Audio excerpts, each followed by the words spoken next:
नमस्कार। प्राइम न्यूजमा स्वागत छ। म दृष्टिबाणी धिताल। म दिपेश किमिरे। सुरु गरौँ आजका हेडलाइन्सबाट।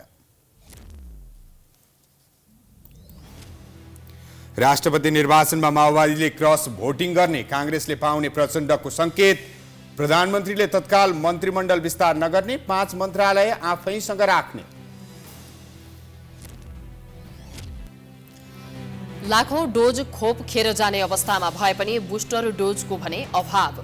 सरकारी भण्डार रित्तै विदेश जानुपर्ने नागरिकलाई शास्ति, कहिले आउने टुङ्गो छैन। अर्थतन्त्रमा सकारात्मक संकेत। व्यापार घाटा 19%ले घट्यो, रेमिटेन्स 24%ले बढ्दा विदेशी विनिमय सञ्चित 13.5 खर्ब मूल्य वृद्धि भने रोकिएन। सोमबार बिहान टर्की र सिरियामा गएको भूकम्पमा परि अहिलेसम्म करिब 1500 मानिसको मृत्यु। उद्धार कार्य जारी, मृत हुनेको संख्या अझै बढ्न सक्ने। र नेपाली राष्ट्रिय क्रिकेट टोलीको मुख्य प्रशिक्षकमा भारतका मोन्टी देसाई नियुक्त। सन्दीप लामिछानेले प्रशिक्षण राम्रो गरिरहेको जानकारी।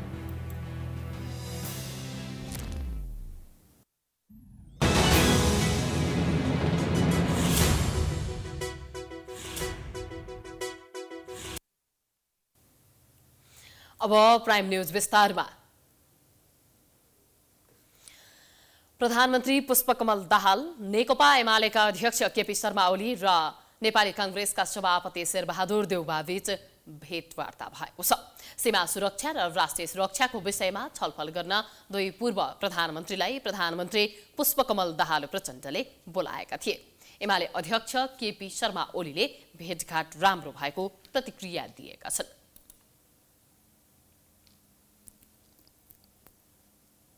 तीनजना शीर्ष नेताहरू भेट्नु भएको छ, के कुरा भयो भने राम्रो कुरा। प्रधानमन्त्री तथा मन्त्री परिषदको कार्यालयमा भएको भेटघाटमा तीन नेताबीच समसामयिक राजनीतिक विषयमा समेत कुरा भएको कांग्रेस मुख्य सचेतक रमेश लेखकले बताए। प्रधानमन्त्रीले दुवैजना नेताहरूलाई बोलाउनु भयो। अब समसामयिक परिस्थितिका बारेमा कुरा हो, त्यस्तो खासै के कुरा छैन। यसरी नेताहरू त अब यो भेटघाट त भइराख्नुपर्छ होइन। अब राजनीतिक नेताहरू एक ठाउँमा बसेपछि त मुलुकको हितमै कुरा भएको होला। समसामयिक अवस्थामा अब कसरी राम्रो गर्ने भन्ने नै कुरा भयो होला। त्यसरी बुझ्दा राम्रो हुन्छ। कांग्रेसले राष्ट्रपति निर्वाचनमा राष्ट्रिय सहमतिको प्रयास गरिरहेको र त्यसमा माओवादीले समेत समर्थन जनाएको अवस्थामा शीर्ष 3 नेताको भेटघाटलाई चासोका साथ हेरिएको थियो। तर आजको भेटमा सीमा व्यवस्थापन र राष्ट्रिय सुरक्षाको विषयमा मात्रै कुरा भएको प्रधानमन्त्रीको सचिवालयले प्रष्ट पारेको छ।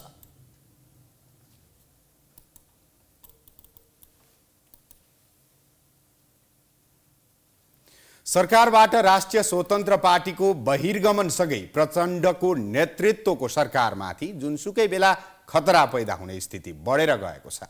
सरकार गठन भएको 1.5 महिनासम्म पनि सरकारलाई पूर्णता दिन नसकेका प्रचण्ड भने सकेसम्म अहिलेको गठबन्धन पनि कायमै राख्ने र कांग्रेसको विश्वास पनि हासिल गर्ने रणनीतिमा छन्।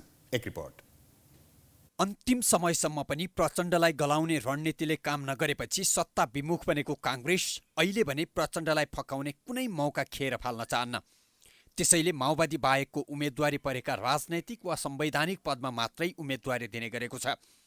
त्यही रणनीति अन्तर्गत राष्ट्रिय सभाको उपाध्यक्षमा पनि कांग्रेसले उम्मेदवारी दिएन, जबकि एमालेको भागमा परेको सभामुख र रासोपाको भागमा परेको उपसभामुखमा कांग्रेसले पनि उम्मेदवारी दिएर ती पदहरू निर्विरोध हुन दिएन। अहिले पनि कांग्रेसले चाहे जस्तै राष्ट्रपतिमा राष्ट्रिय सहमति जुटाउने रणनीतिमा माओवादी छ, जबकि यो कुरा सत्ता गठबन्धनको सबैभन्दा ठूलो दल एमालेले पटक्कै रुचाएको छैन। यति मात्रै होइन, माओवादी केन्द्रका नेताहरू राष्ट्रपति निर्वाचनमा आफ्ना सांसदहरूले क्रस भोटिङ गर्ने सम्भावना पनि नकार्दैनन्। महासचिव देव गुरुङका अनुसार राष्ट्रपति निर्वाचनमा गोप्य मतदान हुन्छ।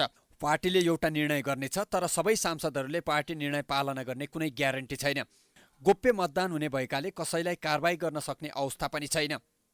सत्तापक्ष र विपक्षको चाहिँ भोटिङ गर्ने प्रक्रियामा पो उही लबीमा गएर सबैले हस्ताक्षर गर्नुपर्छ। कुन सांसदले कता भोट दियो भन्ने कुरा प्रश्न देखिने कुरा भयो। त्यहाँ हुइप उल्लङ्घन गर्ने बित्तिकै चाहिँ हुइप उल्लङ्घन गर्यो, फल्नाले यस्तो गर्यो भन्ने कुरा हुने भयो चाहिँ होइन। राष्ट्रपतिको निर्वाचनमा त त्यसो गर्न त पाउँदैनौँ त चाहिँ, पाइँदैन त चाहिँ, मिल्दैन त त्यो त चाहिँ होइन। त्यसो भएको हुनाले चाहिँ राष्ट्रपतिको निर्वाचनको चाहिँ तपाईँको प्रकृतिले नै के जनाएको छ त भन्दाखेरि यो सत्ता पक्ष र विपक्ष होइन है। काङ्ग्रेसले माओवादीलाई फकाए झैँ माओवादी नेताहरूले पनि काङ्ग्रेसलाई फकाउन कुनै कसर बाँकी राखेका छैनन्। एमालेलाई चित्त नबुझेको थाहा पाउँदै पनि उनीहरू काङ्ग्रेसको पक्षमा खुलेर बोल्न थालेका छन्। तर सकेसम्म अहिलेको गठबन्धनलाई जोगाउँछौँ भन्न पनि छाड्दैनन्। अहिलेको गठबन्धनलाई जोगाउने रणनीति अन्तर्गत प्रधानमन्त्री पुष्पकमल दाहाल प्रचण्डले मन्त्री परिषदलाई पूर्णता दिन सकेका छैनन्। सरकार गठन भएको 1.5 महिनासम्म पनि पूर्णता दिन नसकेका प्रचण्डले भर्खरै खाली भएका थप 2 मन्त्रालय पनि आफैसँग राख्ने भएका छन्। यसलाई पनि माओवादीले सहमतिकै प्रयास भनेको छ। अहिले नै तत्काल तातै मन्त्रालयहरू चाहिँ अरू दलहरूलाई बाँडफाँड गरिहाल्ने विषय त हुँदैन नि। त्यो प्रधानमन्त्रीले नै अब त्यो त उहाँहरूकै पोजिसन चाहिँ अलिकति वेट एन्ड सी त गर्नुपर्छ भन्ने लाग्छ। कति समय कोर्नुहुन्छ? अनि टाइम फ्रेमले चाहिँ निर्धारण गर्ने विषय परेन। यो चाहिँ यो पोलिटिक्समा चाहिँ पोलिटिकल इस्युहरू भनेको अन्डरस्ट्यान्डिङमा चल्ने। माओवादी केन्द्रले अहिले ओलीलाई गलाएर भए पनि अहिलेको गठबन्धनलाई पनि जोगाइराख्ने र काङ्ग्रेसलाई पनि विश्वासमै राख्ने रणनीति अख्तियार गरेको छ। तर अहिले दुवै हातमा लड्डु देखेको माओवादीले दुवैतर्फको विश्वास गुमाएर दुवै हात खाली हुने सम्भावना पनि त्यत्तिकै छ। राष्ट्रपतिको विषयमा सत्तारूढ एमाले र माओवादी बीच तीव्र विवाद बढ्ने प्रष्ट सङ्केत देखिएको छ। प्रचण्डलाई प्रधानमन्त्री बनाउने क्रममा नै राष्ट्रपति र सभामुख एमालेले लिने सहमति भएको भन्दै त्यसबाट दायाँ बायाँ हुन नसकिनेमा एमाले दृढ छ। तर माओवादी एमालेलाई राष्ट्रपति दिने विषयमा हच्किएको छ। उता प्रतिपक्ष काङ्ग्रेसले भने शक्ति सन्तुलनका लागि काङ्ग्रेस राष्ट्रपति आफूले पाउनुपर्ने अडानमा रहेको छ। सत्ताको प्रमुख घटक नेकपा एमाले सहमति अनुसार राष्ट्रपति आफ्नो दलले पाउनुपर्ने माग गरिरहेको छ। तर सत्ताको नेतृत्व गरेको माओवादीले प्रथम राष्ट्रपति डाक्टर यादव र वर्तमान राष्ट्रपति भण्डारीले मर्यादित र जिम्मेवार भूमिका निर्वाह गर्न नसकेको कारण मर्यादित र जिम्मेवार राष्ट्रपतिका लागि राष्ट्रिय सहमति आवश्यक रहेको बताउँदै आएको छ। यसै विषयमा एमाले र माओवादी बीच तीव्र मतभेद बढेको छ। राष्ट्रपति पद सेरोमोनियल भए पनि कतिपय अवस्थामा राष्ट्रपतिले कार्यकारीले गरेको सिफारिस पनि अवज्ञा गर्ने गरेका उदाहरण छन्। राष्ट्रपतिका कतिपय काम तथा गतिविधि शक्ति केन्द्रको जस्तो देखिएको कारण दलका नेताहरूको नजर अहिले शीतल निवासतिर छ। आगामी फागुनमा राष्ट्रपति तथा उपराष्ट्रपतिको कार्यकाल समाप्त हुने हुँदा यो पद हात पार्न सत्तारूढदेखि प्रतिपक्षी दलका नेताहरू समीकरण बनाउन लागि परेका छन्। माओवादीले राष्ट्रपतिमा काङ्ग्रेस उम्मेद्वारलाई सहयोग गर्ने सहमति बनेको काङ्ग्रेस नेताहरूले अनौपचारिक रूपमा भन्ने गरेका छन्, जसका कारण एमाले भने माओवादीसँग सशङ्कित बनेको छ। नेकपा एमाले र माओवादी केन्द्रको बीचमा चाहिँ यो टुङ्गिएकै विषय हो। राष्ट्रपति र सभामुख नेकपा एमाले लिने र प्रधानमन्त्री चाहिँ माओवादी केन्द्रले लिने गरी चाहिँ त्यो एउटा सहमति भएको कुरा हो। त्यही सहमतिको आधारमा अब एमालेको राष्ट्रपतिको उम्मेदवारलाई सहमति गरेर जाँदा भइहाल्यो नि। माओवादीले भने मुलुकको राजनीतिक परिस्थिति हेर्दा राष्ट्रिय सहमतिको विकल्प नभएको बताएको छ। माओवादीले राष्ट्रपतिको विषयलाई लिएर एमाले अनावश्यक रूपमा उत्तेजित हुँदै गएको आरोप लगाएको छ। उहाँले स्पिच दिइरहँदाखेरि उहाँले संसद विघटन गरेको कुरा पनि ठिक थियो, भविष्यमा पनि त्यो कुरा हुनसक्छ भन्दै गर्दा अब त्यस्तै खालका पात्र फेरि राष्ट्रपतिमा पुग्नुभयो भने त्यस्तै सोच राख्ने भनौँ न। अनि संविधानको चाहिँ नि संरक्षा कसले गर्छ? संविधानको संरक्षकको रूपमा राष्ट्रपतिलाई जुन लिएको छ त्यसको मर्यादामा बस्न नसक्नेलाई चाहिँ त्यहाँ पुर्याउनु हुँदैन। यसमा छलफल गर्नुपर्छ। किन आतङ्कित र अतिरञ्जित हुनु पर्यो एमालेका साथीहरू? माओवादीका शीर्ष नेताहरूले नै क्रस भोटिङ हुन सक्ने भन्दै काङ्ग्रेसलाई सहयोग गर्न सकिने सङ्केत समेत गरेका छन्। काङ्ग्रेसले मुलुकको राष्ट्र प्रमुखको पद हात लगाउन समीकरण बनाउन लागि परेको छ। काङ्ग्रेसप्रति माओवादी लचिलो बन्दै पनि गएको छ। काङ्ग्रेसले प्रधानमन्त्री माओवादी र सभामुख एमाले लिइसकेको अवस्थामा शक्ति सन्तुलनका लागि पनि राष्ट्रपति काङ्ग्रेसले पाउनुपर्ने बताउने गरेको छ। शक्ति सन्तुलनको स्थिति पनि हुन्छ, किनभने एउटा ठुलो दल प्रधानमन्त्री बन्यो, एउटा ठुलो दल सभामुखमा निर्वाचन जिताउन सफल भयो, अर्को दल चाहिँ राष्ट्रपतिमा सफल हुन्छ। यसले एउटा राजनीतिक शक्ति सन्तुलनको स्थिति र भर्खरै सम्पन्न भएको निर्वाचनको जनादेशको एउटा परिणाम स्वाभाविक रूपमा चाहिँ देखिन्छ भन्ने हिसाबले घोषितै ढङ्गले राष्ट्रपतिको दावेदारी दिने, उम्मेदवारी दिने र हामी जित्ने चाहिँ रणनीतिमा छौँ हामी। राष्ट्रपति पद साझा, सम्मानित र आलङ्कारिक भएकाले संविधान अनुसार चल्नुपर्ने भए पनि राष्ट्रपतिले विगतमा कार्यकारीकै शैलीमा काम गरेकाले पनि कार्यकारी प्रधानमन्त्रीलाई चुनौती नदिने गरी राष्ट्रपति आफ्नो अनुकूल बनाउन दलहरू लागि परेका छन्। Political bureau, prime news, Kathmandu. सरकारले प्राथमिकतामा रहेका विभिन्न विधेयकहरूलाई संसदमा प्रस्तुत गर्ने कार्य अघि बढाएको छ। आज बालुवाटारमा प्रधानमन्त्री पुष्पकमल दाहालले संसदमा प्रस्तुत गर्ने विधेयकका विषयमा विभिन्न दलका सचेतकहरूसँग छलफल गरेका हुन्। छलफलका क्रममा जनसरोकारसँग जोडिएका विभिन्न विधेयकहरूलाई प्राथमिकताका आधारमा सदनमा प्रस्तुत गर्ने सहमति जुटेको छ। छलफलपछि राष्ट्रिय स्वतन्त्र पार्टीका प्रमुख सचेतक सन्तोष परियारले प्रतिनिधि सभा नियावलीलाई 15 दिनभित्र टुङ्गो लगाउने र यसअघि थाँती रहेका विधेयकहरूलाई प्राथमिकताका आधारमा अघि बढाउने सहमति भएको जानकारी दिए। संसद सुरु भएपछि प्राविधिक कार्यमा व्यस्त रहेकाले अब संसदलाई बिजनेस दिने विषयमा छलफल केन्द्रित भएको कारणले समिति नबन्दैखेरि पनि संसदलाई कार्य व्यवस्था दिन चाहिँ सकिने भन्ने एउटा कुरा भएको छ। कतिपय अवस्था संसदमा पनि त्यो फेरि केही समय लाग्छ। यस हिसाबमा अब राष्ट्रिय महत्त्वका राज्य सञ्चालनलाई आवश्यक पर्ने र हिजो केही थाँती रहेका विधेयकहरू चाहिँ अब सरकारले संसदमा प्रस्तुत गर्ने र यसरी सुचारू गर्ने भन्ने कुरा भएको। त्यस्तै माओवादी केन्द्रका प्रमुख सचेतक हितराज पाण्डेले संसदलाई व्यवस्थित गराउने र विधेयकलाई जनमुखी बनाउने र जनताका आवश्यकतासँग जोड्ने गरी विधेयकलाई अघि बढाउने विषयमा सबै दलहरूसँग छलफल गरिएको जानकारी दिए। मूल विषयवस्तु सदनलाई व्यवस्थित कसरी गर्ने, यसका साथसाथै विधेयकहरूलाई खास गरेर जनमुखी कसरी बनाउने, अनि त्यसपछि जनताका आवश्यकतासँग कसरी जोड्ने, सुशासनलाई कसरी व्यवस्थित गर्ने, शान्ति प्रक्रियाका बाँकी कामलाई कसरी अगाडि बढाउने लगायतका अत्यावश्यकीय विधेयकहरूलाई हामी कसरी लैजान सक्छौँ, अगाडि बढाउन सक्छौँ भन्ने बारेमा उपस्थित हुनुहुन्थ्यो। सरकारले विकास, सुशासन, सङ्क्रमणकालीन न्याय, शिक्षा, स्वास्थ्य, नागरिकता लगायतका विषयमा तयार भएका विधेयकहरू सदनमा लैजाने तयारी गरेको छ।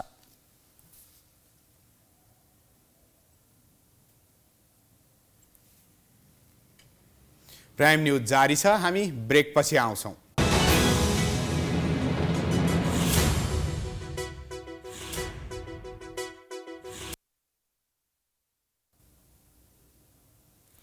ब्रेकपछि स्वागत छ। अब बाँकी न्युज। राष्ट्रिय सभाको उपाध्यक्ष पदमा नेकपा माओवादी केन्द्रकी उर्मिला अर्याल निर्विरोध निर्वाचित भएकी छन्। उनको मात्रै उम्मेदवारी परेको भन्दै आज राष्ट्रिय सभाको बैठकमा राष्ट्रिय सभाका अध्यक्ष गणेश प्रसाद तिमिल सिन्हाले अर्याल निर्विरोध निर्वाचित भएको घोषणा गरे। माननीय सदस्यहरू, राष्ट्रिय सभाको उपाध्यक्ष जस्तो गरिमामय पदमा निर्विरोध निर्वाचित हुनुभएकोमा माननीय उर्मिला अर्याललाई मेरो व्यक्तिगत एवं राष्ट्रिय सभाको तर्फबाट हार्दिक बधाई तथा सफल कार्यकालको शुभकामना व्यक्त गर्दछु। अर्याललाई माओवादी नेता नारायण काजी श्रेष्ठले उपाध्यक्ष पदमा निर्वाचित गरियोस् भन्ने प्रस्ताव पेश गरेका थिए। श्रेष्ठको प्रस्तावमा देवेन्द्र दाहाल र खिमलाल देवकोटाले समर्थन गरेका थिए। यसअघि उपाध्यक्ष रहेकी शशिकला दाहालको 4 वर्षीय कार्यकाल 2078 सालमै सकिएको थियो। आइतबार मनोनयन दर्ताका दिन सत्ता साझेदार दलहरूको तर्फबाट अर्यालको मात्र उम्मेदवारी परेपछि उनी निर्विरोध भएकी हुन्। अर्याल मध्य प्रदेशबाट 2078 साल माघमा राष्ट्रिय सभा सदस्य निर्वाचित भएकी थिइन्। उनी 2069 सालमा नेकपा एमाले छोडेर माओवादी केन्द्र प्रवेश गरेकी थिइन्। 66 वर्षीय अर्यालले समाजशास्त्र विषयमा स्नाकोत्तर गरेकी छन्। नेकपा मसाल पृष्ठभूमिकी उनी 2047 सालसम्म महिला विकास अधिकृतका रूपमा कार्यरत थिइन्। उक्त पदबाट राजीनामा दिएर 2048 सालमा उनी नेकपा एमालेको राजनीतिमा होमिएकी थिइन्। उनी एमालेमै रहँदा तत्कालीन झलनाथ खनाल नेतृत्वको सरकारमा स्थानीय विकास मन्त्री थिइन्।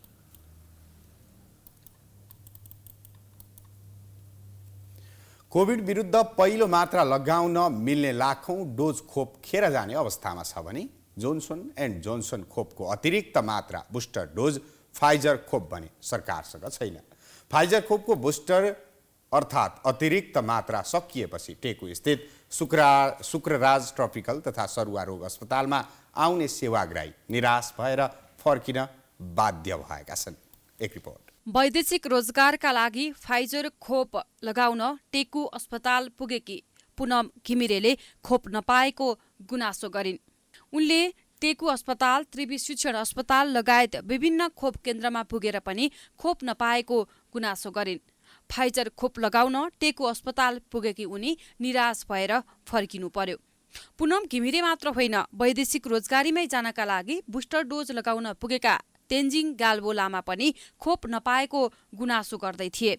उनको वैदेशिक रोजगारीमा जान केही दिन मात्रै बाँकी रहँदा खोप लगाएको प्रमाणका लागि क्यूआर कोड अनिवार्य देखाउनु पर्ने भए पनि खोप नै नपाएको भन्दै गुनासो गरे।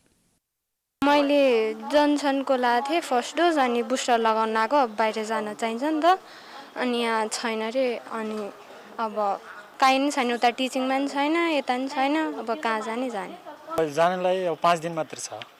अहिले यहाँ के गर्न आउनु? अहिले खोप लगाउन आएको, यहाँ सेकेन्ड डोज बुस्टर डोज लगाउन आएको, त्यो छैन रहेछ यहाँ। आज नपाएर अब के गर्नु पर्ला, अब त्यो अन्त अब हस्पिटलतिर सोध्न जाउँ कि भन्ने सोच्न छ, अब के गर्नु। उनीहरू त एउटा उदाहरणको पात्र मात्रै हुन्। उनीहरू जस्तै रोजगारीकै लागि बाहिर जानका लागि खोप लगाउन दैनिक 100 जना भन्दा बढी फर्किने गरेको खोप इन्चार्ज मन्दिरा तिमलसिना बताउँछिन्। करिब 1 महिना भन्दा बढी समयदेखि यसरी नै नागरिकहरूले खोप नपाएर शास्ति भोगिरहनु परेको उनी बताउँछिन्। एकदम नै समस्या छ अहिले फाइजर नभएर होइन। बाहिर गएर चाहिँ उहाँहरूले अब 2000 तिरेर त्यस्तो फेक कार्डहरू बनाउनु भएको छ भन्नुहुन्छ होइन। अनि भ्याक्सिन लाएर जानै पर्ने हुन्छ, कुनैले एन्टिबडी चेकहरू गर्ने हुन्छ। त्यही भएर चाहिँ समस्या नै भइरहेछ। कति गाउँबाट आएको मान्छेहरूलाई एकदम नै समस्या भएको छ कि। अहिले खोप केन्द्रबाट भेरोसोल बाहेक कुनै पनि खोप छैन, त्यो पनि केन्द्रको खोप भण्डारणमा त रितिएको छ। लामो समयदेखि खोप आउँछ भन्दै बसेको स्वास्थ्य तथा जनसङ्ख्या मन्त्रालयले अझै कोभिड खोप आउन समय लाग्ने बताउँछन्। अहिलेसम्म खोप आइपुग्ने गरी नै सबै तयारीहरू भएको हो। अहिले आइपुग्ने खोपको चाहिँ अब त्यो ढुवानीको लागि जुन भनौँ न प्लेन चार्टर गर्ने कुरा रिजर्भ भएर त्यसअनुसार सम्बन्धित जसले खोप पठाउने हो उहाँहरूले हामीलाई जानकारी गराउने सन्दर्भमा अहिलेसम्म भएको चाहिँ 16 तारिक, अब आउने 16 तारिकको आसपासमा पठाउने भन्ने कुराहरू हामीले जानकारी पाछौँ। 16 तारिक भनेपछि अब 7 दिन पछाडि पनि अगाडि पनि हुनसक्छ, किनभने त्यो हामीले उहाँहरूले पठाएको संवाद कुराकानीको आधारमा भनिएको जब प्लेनमा नहिँडिन्जेलसम्म हामीले खोप यही दिन पाउँछौँ भन्ने चाहिँ भन्न सक्ने अवस्था होइन। नेपालमा 6,17,76,770 खोप भित्रिएको छ। त्यसमध्ये अनुदान स्वरूप 92 लाख फाइजर खोप आउने भए पनि 37 लाख मात्रै खोप भित्रिएको छ। तर तत्कालका लागि सरकारले खोपको अतिरिक्त मात्रा उपलब्ध गराउन सकेको छैन।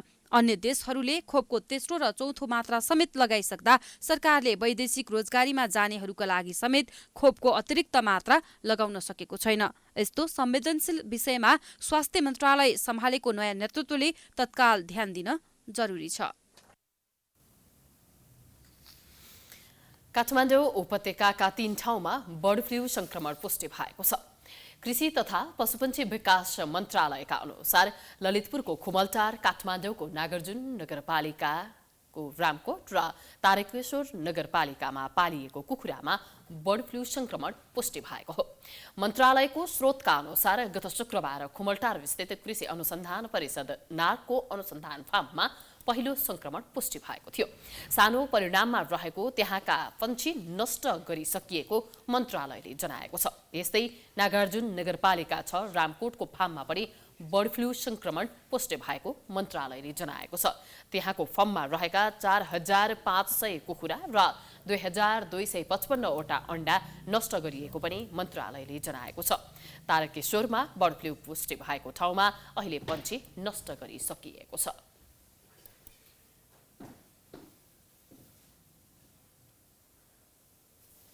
नेपाली कांग्रेसको भातृ संगठन नेपाल विद्यार्थी संघको संस्थापन र इतर पक्षबीच विवाद भएको छ।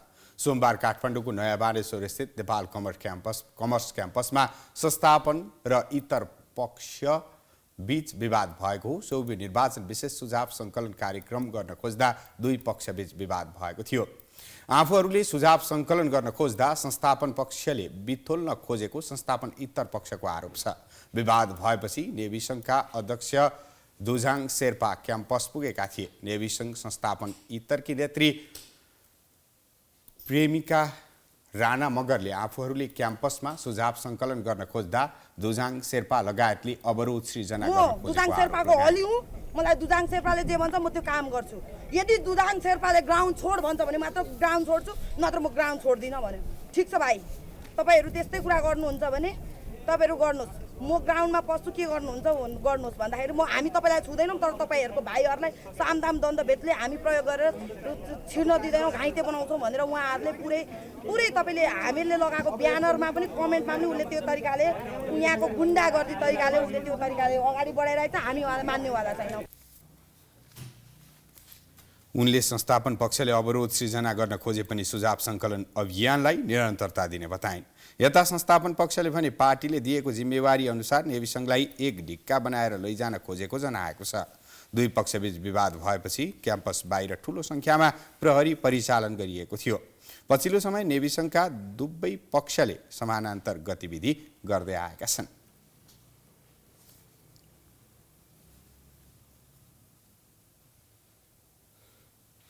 सरकारबाट बाहिरिएपछि आयोजित पत्रकार सम्मेलनमा राष्ट्रिय स्वतन्त्र पार्टी रासोपाका सभापति रवि लामिछानेले सञ्चार माध्यम र सञ्चारकर्मीलाई लक्षित गर्दै दिएको अभिव्यक्तिको चौतर्फी आलोचना भएको छ। गृहमन्त्री नपाएको झोकमा आफूलाई सञ्चार माध्यमले नागरिकता र राहदानीको विषयमा अनेकौं झुटा समाचार लेखेको भन्दै रिस पोखेका थिए। उनले सञ्चार माध्यम र सञ्चारकर्मीलाई लगाएको आरोपको सरकारवालाले खण्डन गरेका छन्। सर्वोच्च अदालतको संवैधानिक इजलासले नागरिकता नेपाली नरहेको ठहर गर्दै तत्कालीन उप प्रधानमन्त्री तथा गृहमन्त्री सांसद र पार्टीको सभापति पद गुमेपछि रवि लामिछाने पुनः गृह मन्त्रालयमा फर्कन प्रयासरत थिए। सर्वोच्चको माघ 13 को फैसलाले पद खारेज गरिदिएपछि आइतबार नै जिल्ला प्रशासन कार्यालय गएर उनले नागरिकता लिएका थिए। नेपालको नागरिकता लिएकै दिनदेखि गैर सांसदका रूपमा गृह मन्त्रालयमा पुनर्बहाल हुन उनले जोडबल गर्दै आएका थिए। तर उनको प्रयास सफल हुन नसकेपछि सञ्चार माध्यममाथि आक्रोश पोखेका थिए। लामिछानेले दिएको अभिव्यक्तिको सञ्चार सम्बद्ध पेशागत सङ्घ-संस्था, संविधानविद, कानुन व्यवसायी, नागरिक समाजका अगुवा तथा राजनीतिक कर्मीहरूले समेत लामिछानेले पदमुक्त हुँदाको आक्रोश मिडियामाथि पोखेको बताएका छन्। नेपाल पत्रकार महासङ्घले लामिछानेले नेपाल सञ्चार क्षेत्रप्रति आधारहीन र पूर्वाग्रही रहेको आरोप लगाउँदै धम्कीपूर्ण अभिव्यक्ति दिनु प्रेस तथा अभिव्यक्ति स्वतन्त्रतामाथिको गम्भीर प्रहार भएको जनाएको छ। महासङ्घ अध्यक्ष विपुल पोखरेलले संसदको चौथो ठूलो दलका अध्यक्ष तथा उपप्रधान तथा गृहमन्त्री समेत रहिसकेका व्यक्तिले सञ्चार क्षेत्रप्रति संयम गुमाएर अभिव्यक्ति दिनु समग्र सञ्चार क्षेत्रमाथिको प्रहार भएको बताएका छन्। कुनै पनि व्यक्तिले कानुन आफ्नो हातमा लिएर कसैलाई धम्क्याउने कुरा शोभनीय पनि हुँदैन, त्यो विधिसम्मत पनि हुँदैन। त्यसले गर्दाखेरि चाहिँ विधिसम्मत पनि नहुने, शोभनीय पनि नहुने काम उहाँले गर्न हुन्थेन भन्ने हाम्रो भनाइ हो। र हामीले उहाँलाई पत्रकार महासङ्घले विज्ञप्ति नै निकालेर ध्यान आकर्षण गराएको के हो भन्दाखेरि तपाईँलाई विधि मिचेर अगाडि बढ्ने छुट छैन, किनभने जनताको म्यान्डेट पनि दियो पहिलो कुरा। दोस्रो कुरा, प्रेसकाबाट आउने कन्टेन्ट सम्बन्धी तपाईँलाई कुनै समस्या भयो, त्यसले अप्ठ्यारो पार्यो भन्ने लाग्छ भने तपाईँ विधिसम्मत ढङ्गले त्यसको निरूपण खोज्न सक्नुहुन्छ। सञ्चार माध्यममा प्रकाशित तथा प्रसारित सामग्रीप्रति चित्त नबुझे प्रचलित विधि र पद्धति अनुसार अघि बढ्न सकिने प्रावधान हुँदाहुँदै धम्कीपूर्ण शैलीमा प्रस्तुत हुनु आपत्तिजनक र अशोभनीय कार्य भएको नेपाल पत्रकार महासङ्घका पूर्व अध्यक्ष गोविन्द आचार्यको भनाइ छ। प्रेसमाथि कसैले व्यक्तिले कानुन हातमा लिएर मै आक्रमण गर्छु, मै घेर्छु भन्ने मासलाई उत्तेजित गराउने काम वास्तवमा चाहिँ यो प्रेस स्वतन्त्रतामाथिकै गम्भीर आक्रमण हो। यो सीमित नाम ल्याएका पत्रकार, नाम ल्याएका मिडिया हाउस माथि मात्रै होइन, यो सिङ्गो नेपाली प्रेसमाथिको आक्रमण हो र नेपालको संविधान विरुद्ध र कानुन विरुद्ध पनि आक्रमण हो। अब यस्तो निन्दनीय कार्य गर्ने व्यक्ति वास्तवमा प्रेसमाथि कानुन हातमा ल्याएर मै कारबाही गर्छु, घेर्न जान्छु, यिनलाई ठिक पार्छु भनेर धम्की दिने व्यक्ति यस्तो कुनै राजनीतिक दलको संविधान अनुसार गठन भएको राजनीतिक दलको नेतृत्वमा सभापति के नेतृत्वमा बस्न लायक छैन भन्ने कुरा यो घटनाबाट पुष्टि हुन्छ।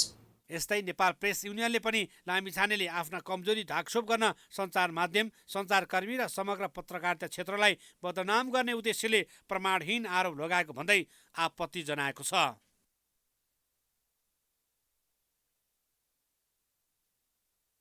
अझै जारी छ, हामी ब्रेकपछि आउँछौँ।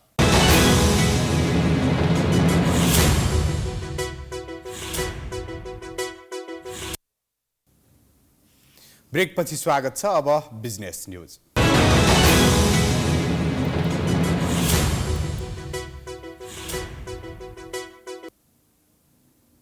नेपाल राष्ट्र बैंकले देशको वर्तमान आर्थिक तथा वित्तीय स्थिति बारेको तथ्याङ्क सार्वजनिक गरेको छ, जसमा अर्थतन्त्रका बाह्य सूचक सकारात्मक देखिएका छन्। चालु आर्थिक वर्षको 6 महिनाको तथ्याङ्कमा बाह्य सूचक सकारात्मक भए पनि आन्तरिक उत्पादन बढ्न सकेको देखिँदैन। चालु आर्थिक वर्षको पहिलो 6 महिनामा अर्थतन्त्रका महत्त्वपूर्ण सूचकहरू सकारात्मक देखिएका छन्। नेपाल राष्ट्र बैंकले सार्वजनिक गरेको तथ्याङ्क अनुसार अर्थतन्त्रका महत्त्वपूर्ण सूचकहरूमा सुधार देखिएको हो। पछिल्लो समय वैदेशिक रोजगारीमा जानेहरूको सङ्ख्या बढेपछि रेमिटेन्स पनि बढेको छ। वैदेशिक रोजगारीमा जानेहरूको सङ्ख्या बढेसँगै चालु आर्थिक वर्षको 6 महिनामा रेमिटेन्समा सुधार आएको तथ्याङ्कले देखाउँछ। बिस्तारै अर्थतन्त्र सुधारको गतिमा देखिए पनि महँगी भने बढ्दै गएको देखिन्छ। राष्ट्र बैंकको तथ्याङ्क अनुसार वार्षिक बिन्दुगत आधारमा उपभोक्ता मूल्य सूचाङ्कमा आधारित मुद्रास्फीति अथवा मूल्य वृद्धि 7.26% रहेको छ। यसका साथै यस अवधिमा आयात 20.7%ले, निर्यात 32.0%ले र कुल वस्तु व्यापार घाटा 19.2%ले घटेको छ। त्यस्तै यस अवधिमा विप्रेषण आप्रवाह नेपाली रुपियाँमा 24.3%ले र अमेरिकी डलरमा 13.9%ले बढेको छ। शोधानन्तर स्थिति 97 अर्ब 10 करोडको बचतमा र कुल विदेशी विनिमय सञ्चिति 1337 अर्ब 29 करोड र अमेरिकी डलरमा 10 अर्ब 30 करोड रहेको छ। त्यस्तै सङ्घीय सरकारको खर्च 576 अर्ब 35 करोड र राजस्व परिचालन 458 अर्ब 79 करोड छ। विस्तृत मुद्रा प्रदायक 3.6%ले बढेको छ। वार्षिक बिन्दुगत आधारमा यस्तो मुद्रा प्रदायक 7.7%ले बढेको छ।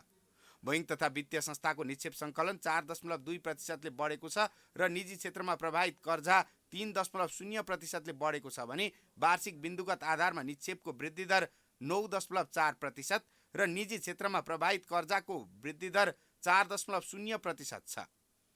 अर्थविद डाक्टर चन्द्रमणि अधिकारी बाह्य अर्थतन्त्रका सूचक सकारात्मक देखिए पनि आन्तरिक उत्पादन बढ्न नसक्नुले अर्थतन्त्रमा अझै भय भएको बताउँछन्।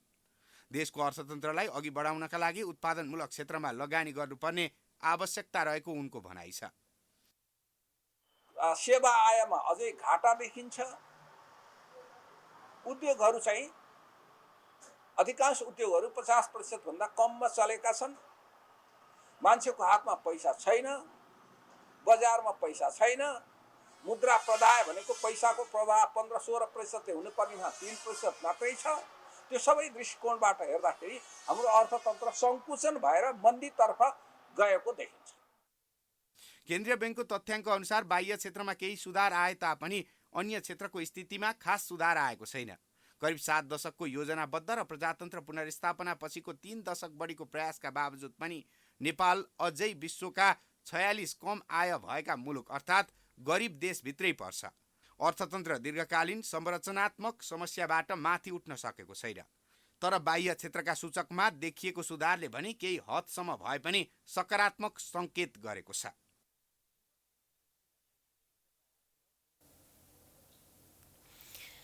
याजिया नेपालले चाबहिलको चुच्चेपाटे स्थित नयाँ सोरुमको विस्तार गरेको छ। आज कुजु नेपाल प्राली नेपालका लागि याजिया ब्रान्डको विद्युतीय स्कुटरको आधिकारिक वितरकले चाबहिलको चुच्चेपाटीमा नयाँ सोरुमको विस्तार गरेको हो। विद्युतीय दुईपाङ्ग्रे सवारी साधनको अग्रस्थानमा रहेको ब्रान्ड याजियाले नेपालमा निरन्तर विभिन्न मोडेलको प्रिमियम विद्युतीय स्कुटर बिक्री वितरण गर्दै आएको छ। त्यस्तै स्तरीय सेवालाई निरन्तरता दिँदै कुजु नेपाल प्रालीले थप सुविधा उपलब्ध गराउन चाबेलमा नयाँ सोरुम सञ्चालनमा ल्याएको जनाएको छ। याडिया नेपालले C1S, G5S लाइक जस्ता विभिन्न मोडल लिएर यो मोर देन तपाईँको 100 कन्ट्रिजमा प्रेजेन्स हो यो ब्रान्डको र नेपालमा हामीले लास्ट इयर मात्रै लन्च गरेको ब्रान्डलाई भनौँ न होइन। सो त्यसैले मैले कस्तो भन्दाखेरि आजको दिनमा हाम्रो इलेक्ट्रिक स्कुटरको महत्त्व किन छ भन्दाखेरि तपाईँले हेर्नुहुन्छ कतिको पोल्युटेड छ हाम्रो सिटी र अघि नै मैले भने प्राइसको कुरा गर्दाखेरि त्यसले गर्दा कस्तो भन्दाखेरि इलेक्ट्रिक स्कुटर तपाईँ एक त तपाईँको इन्भाइरोमेन्ट फ्रेन्डली होइन क्लिन होइन प्लस तपाईँको कस्तो भन्दाखेरि कस्ट कम। यी तीनवटा मोडल मध्ये C1S मोडलको मूल्य 3,70,000 रहेको छ भने यसको दायरा 80 किलोमिटर रहेको छ। G5 को 3,50,000 मूल्य पर्दछ भने यसको पनि दायरा 80 किलोमिटर नै रहेको छ। त्यस्तै याडियाको यस लाइकको मूल्य 2,55,000 पर्दछ र 60 किलोमिटर यसको दायरा रहेको बताइएको छ।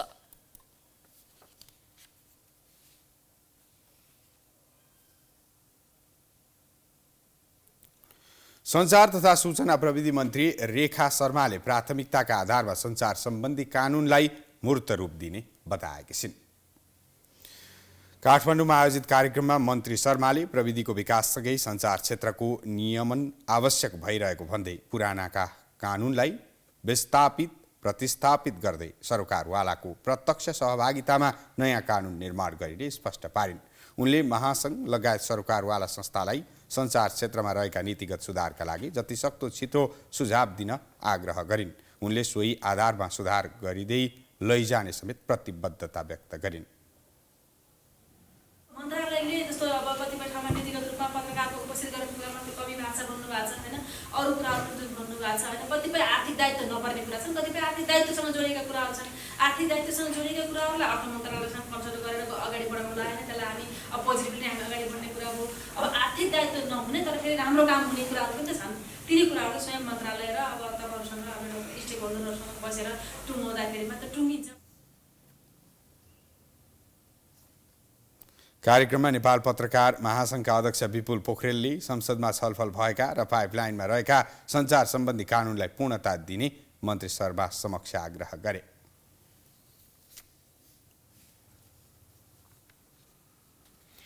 नेपाल धितोपत्र बोर्डका अध्यक्ष रमेश हमालले लगानीकर्ताहरूको हितका लागि धेरै ऐन नीति निर्देशनहरू संशोधन तथा परिमार्जन गरेको दावी गरेका छन्।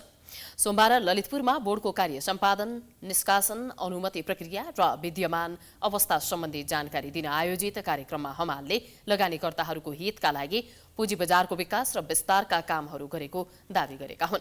उनले पारदर्शी, गुणस्तरीय, निष्पक्ष र प्रतिस्पर्धी पुँजी बजार निर्माणका लागि अझै बढी काम गर्ने बताएका छन्। धितोपत्र बोर्डको इतिहासमै पहिलो पटक क्रेडिट रेटिङ कम्पनी र स्वार्थ बाजिएको कम्पनीलाई कारबाही गरिएको उनले बताए। सेवाग्राहीलाई सेवा दिने एन्टिटीको क्यालिब्रेसन हामीले गर्नुपर्ने हुन्छ, क्यापेबिलिटी वृद्धि गर्नुपर्ने हुन्छ र त्यहाँ गभर्नेन्सका प्रोटोकल्सहरू राख्नुलाई त्यसका लगानीका पक्षदेखि लिएर त्यसका गभर्नेन्स, कर्पोरेट गभर्नेन्स, सुशासन सबै पक्ष हामीले हेर्नुपर्ने हुन्छ। त्यो भएर हामीले अब कोटा सिस्टम चाहिँ खारेज गर्ने, ओपन एन्ट्री ओपन एक्जिट गर्ने, बरु मापदण्ड रेज गर्ने र आएका व्यक्तिलाई एउटा समय सीमामा लाइसेन्स दिने भनेर त्यो पनि अहिले यथास्थित छ। मैले अघि भनिहालेँ। वैदेशिक रोजगारीमा गएका नेपाली नागरिकलाई सार्वजनिक शेयर निष्कासनमा 10% शेयर आरक्षण व्यवस्था हुने व्यवस्था मिलाइएको वस्तु विनिमय संयन्त्र विकासका लागि आवश्यक कार्य अगाडि बढाइएको पनि उनले जानकारी दिए। त्यस्तै हमालले पुराना ब्रोकर कम्पनीहरूलाई शाखा सञ्जाल विस्तार गर्न निवेदन दिएको 15 दिनभित्रै अनुमति दिनुपर्ने सिस्टम बनाउनका लागि काम अघि बढाइएको बताए। अध्यक्ष हमालले 2078 फागुनमा आफ्नो नियुक्ति भएको र अहिले सुधारका काम गरेपछि आफू विरुद्ध नियोजित आरोपहरू लगाइएको गुनासो पनि गरे। कुनै पनि कालखण्डमा नेपाली बाहेक अन्य कुनै देशको नागरिकता वा राहदानी नलिएको पनि उनले स्पष्ट पारे।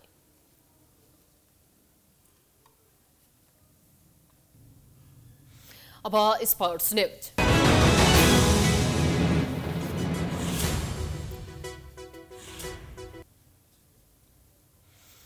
नेपाली राष्ट्रिय क्रिकेट टोलीको मुख्य प्रशिक्षकमा भारतका मोन्टी देसाई नियुक्त भएका छन्।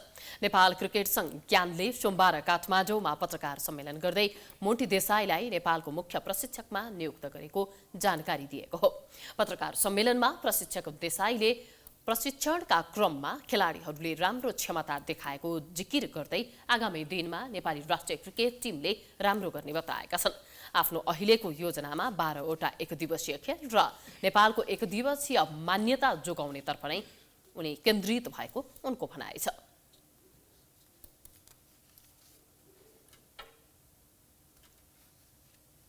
Today it's an honor and excitement for me to accept this head coach position with Cricket Association of Nepal, and the only thing which comes in my mind at the moment is to create happy dressing room.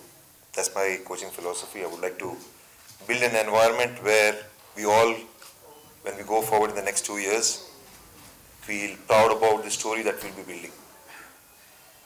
Lot more thoughts, I've put it in paper, which probably will pass on to you as well. I'm a man of few words, but I like to put it acutely in a proper way when it comes for you to read it.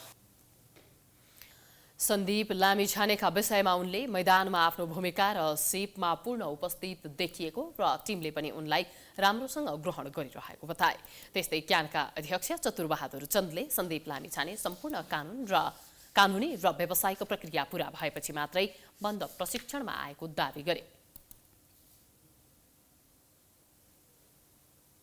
Head coach जो एउटा लामो अनुभव छ, नेपालमा पनि उहाँले पहिला as a consultant काम गरिसक्नु भएको छ र हाम्रो सामु ओडिआई बचाउने चुनौती र होम सिरिज जुन चाहिँ हामीले 8वटा म्याच ट्यु मैदानमा खेल्नुपर्ने छ। राष्ट्रिय खेलकुद परिषद राखेप र खेलकुद मन्त्रालयले स्वीकृति दिएपछि क्यानले देसाईलाई सार्वजनिक गरेको हो। क्यानको मुख्य प्रशिक्षकका लागि अन्तिम चरणमा छनौट भएका 5 प्रशिक्षकको अन्तर्वार्ता लिइएको थियो। मुख्य प्रशिक्षकका लागि 24 जनाले आवेदन दिएका थिए। मुख्य प्रशिक्षक मनोज प्रभाकरले राजीनामा दिएपछि नेपाली टोली मुख्य प्रशिक्षक विहीन थियो।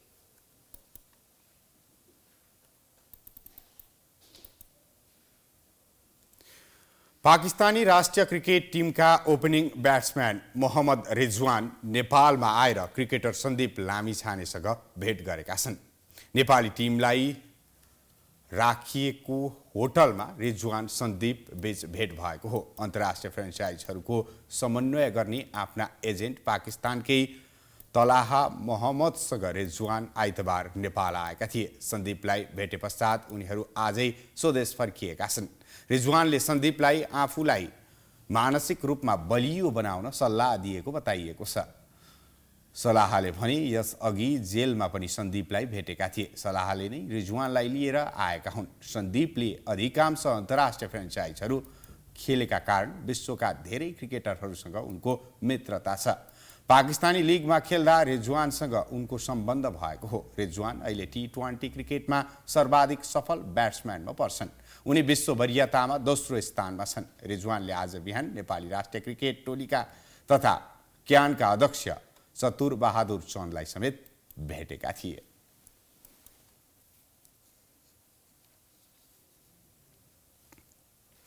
एनएसजेएफ पल्सर स्पोर्ट्स अवार्ड अन्तर्गत पिपल्स चोइस विधाको मनोनयन सार्वजनिक गरिएको छ। नेपाल खेलकुद पत्रकार मञ्च एनएसजेएफले सोमबार काठमाडौँमा पत्रकार सम्मेलन गर्दै मनोनयनमा परेका 5 खेलाडीको नाम सार्वजनिक गरेको हो। मनोनयनमा पर्ने खेलाडीमा फुटबलका अञ्जन विष्ट, क्रिकेटका आसिफ शेख, भलिबलकी उषा भण्डारी, टेनिसकी अभिलाषा विष्ट, पौडीकी डुबाना लामा रहेका छन्।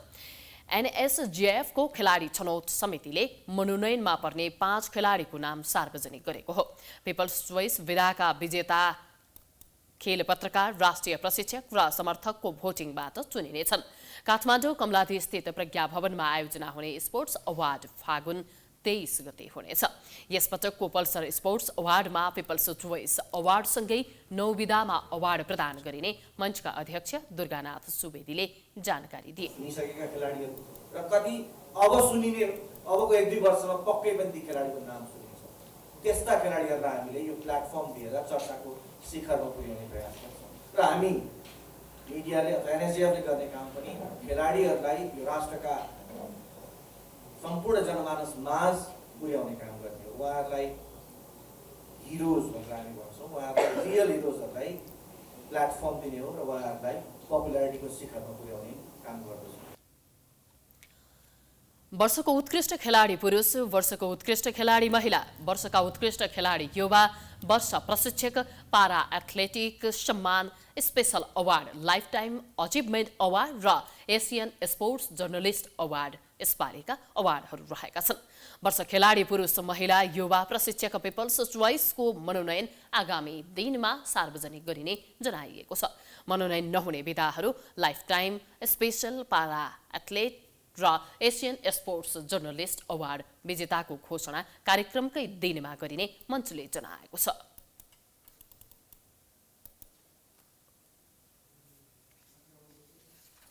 न्यू डायमन्ड स्पोर्ट्स क्लब अपराजित रहँदै छैटौं संस्करणको राष्ट्रिय महिला भलिबल प्रतियोगिताको फाइनलमा प्रवेश गरेको छ। त्रिपुरेश्वर स्थित राखेप कबडहलमा सोमबार एपीएफ क्लबलाई 3-1 को सेटमा हराएर डायमन्डले अपराजित रहँदै फाइनलमा स्थान बनाएको हो।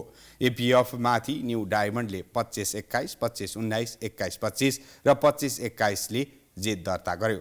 यस जितसँगै न्यू डायमन्डले 3 खेलमा 9 अङ्क जोड्यो र शीर्ष स्थानमा रहँदै फाइनलमा प्रवेश गरेको छ। एपीएफ पनि दोस्रो स्थानमा रहेर फाइनल पुगेको छ।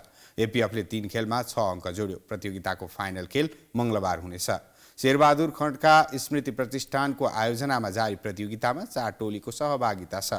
प्रतियोगिताका विजेता टोलीले नगद 3 लाख रुपियाँ पुरस्कार पाउनेछन्। त्यस्तै उपविजेताले 1,50,000 र तेस्रो हुने टोलीले 75,000 रुपियाँ नगद पुरस्कार प्राप्त गर्नेछन्।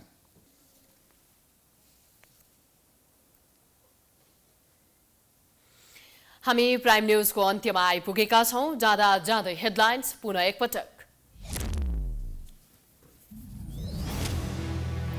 राष्ट्रपति निर्वाचनमा माओवादीले क्रस भोटिङ गर्ने, कांग्रेसले पाउने प्रचण्डको संकेत।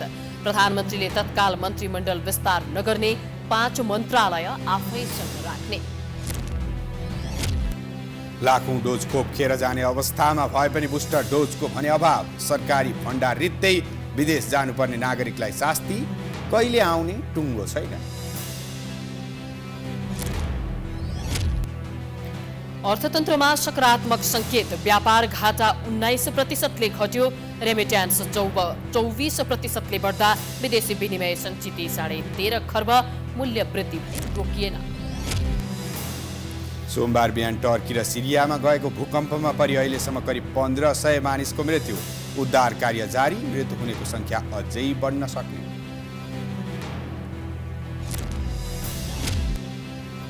र नेपाली राष्ट्रिय क्रिकेट टोलीको मुख्य प्रशिक्षकमा भारतका मोन्टी देसाई नियुक्त। सन्दीप लामिछानेले प्रशिक्षण राम्रो गरिरहेको जानकारी।